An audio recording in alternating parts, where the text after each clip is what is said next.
Jadi kalau level ibu ingin naik, kecerdasannya meningkat, anak juga ingin meningkat, maka tingkatkan sholatnya. Saya ulang ya, tingkatkan apa? Sholatnya. Nah, meningkatkan sifat ibadah ritual itu salah satu bagian dari amalan takwa namanya. Amalan apa? Takwa. Ini saya urutkan supaya mudah dipahami. Takwa itu adalah kondisi terdekat dengan Allah. Ya, kondisi terdekat dengan Allah. Jalannya dibangun lewat ibadah. Untuk mencapai takwa itu lewatnya ibadah. Salah satunya salat. Salah satunya salat. Disebutkan kalimat takwa dan derivasinya, turunannya itu sebanyak 240 kali dalam Al-Qur'an. Di antara penyebutan itu ada yang menunjuk jalan-jalan takwa, di antaranya salat. Al-Baqarah ayat 2 sampai 3. Dzalikal kitabu la hudal lil. Siapa muttaqin orang takwa di ayat itu? Ayat 3-nya, alladzina yu'minuna bil ghaibi wa yuqimunas. Baik, dan dia konsisten meningkatkan salatnya. Poin saya bukan di kalimat terjemahannya. Poin saya lihat sini. Coba ibu bedakan tulisan salat di ayat 3 di Al-Baqarah dengan ayat 238. Ketika kita membuka Quran surah kedua Al-Baqarah di ayat 238, saat Allah berfirman, Hafizu ala salawati. Tulisannya begini. Alif, lam, sad, lam, wawu, alif, ta maftuhah. Begini. Salawat. Silahkan cek di mushaf.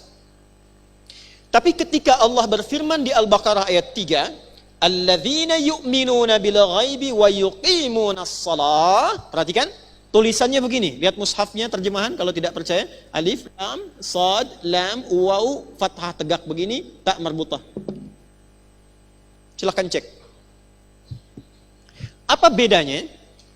Jika kita mengacu kepada Al-Baqarah ayat 238, Hafizu ala salawat, begini, ini maksudnya salat fardu. Salat wajib. Ada berapa jumlahnya? 5 waktu. 2, 4, 4, 3, 4. Itu rumusnya. 2 subuh, 4 zuhur, 4 asar, 3 maghrib, 4 isya. 2, 4, 4, 3, 4. 5 waktu. Banyak tidak? Banyak, karena itu jumlahnya 5 kan? Jama'. Tapi kalau ibu ingin menambah dari yang fardu itu dengan tambahan sunnah, sebelum subuh ada 2 rakaat. Sebelum zuhur ada 4 rakaat. Nggak sampai 4 bisa 2. Setelah zuhur 2 rakaat. Setelah maghrib 2 rakaat, setelah isya 2 rakaat, malam tahajud. Nah kalau itu ditambahkan pada yang fardu, bukan sekedar yang fardu saja, maka robah kalimatnya dari ciri yang pertama begini kepada bagian yang kedua begini. Alladzina yu'minuna bil ghaibi wa yuqimunas. Nah ini bentuk yang kedua, as-shalah, alif, lam, shad, lam, waw, fathah tegak, tak marbutah. Nah, orang takwa di Quran itu disifatinya dengan yang ini, yang kedua. Jadi ketika ibu ingin meningkatkan diri menjadi pribadi lebih takwa, naik levelnya, yang Allah tantang, challenge dari kita adalah naikkan dari yang fardu. Kalau salat 5 waktu itu wajib. Jadi yang tidak ingin naik level pun tetap 5 waktu juga. Ibu pengen levelnya naik, tapi jumlahnya tetap sama. Apa bedanya dengan yang standar? Jelas? Nah, ketika disebutkan naikkan takwanya, tingkatkan takwanya, salah satu caranya sholat. Begitu ini optimal, naik. Apa kaitan takwa dengan kehidupan kita? Tadi saya contohkan Sayyidah Aisyah begitu tinggi ilmunya. Hubungan takwa dengan ilmu ditemukan di Quran surah kedua Al-Baqarah. Di ayat 282. Satu-satunya ayat paling panjang dalam Al-Quran. Lihat langsung ke bagian bawah, paling pojok sebelah kiri. Lihat ujung ayatnya.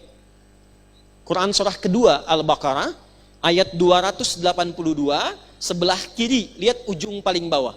Wattaqullah, tingkatkanlah takwamu kepada Allah, wa yu'allimukumullah. Semakin meningkat takwamu, Allah tanamkan, ajarkan dan tambahkan pengetahuan pada dirimu.